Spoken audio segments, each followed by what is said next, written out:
আসসালামু আলাইকুম dear viewers, শুভ অপরাহ্ন। সাদি বলছি লালমাই পাহাড় থেকে। পৃথিবীর প্রতিটা জায়গায় কোনো না কোনো কারণে সুন্দর হয়ে থাকে। লালমাই পাহাড়ের বিশেষত্ব হচ্ছে এর মাটিগুলো অত্যন্ত লাল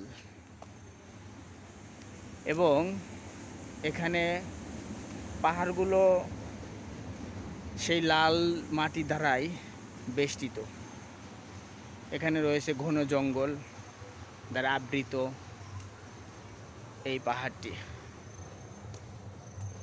কুমিল্লা শহরের একদম নিকটে এই পাহাড়। সবাই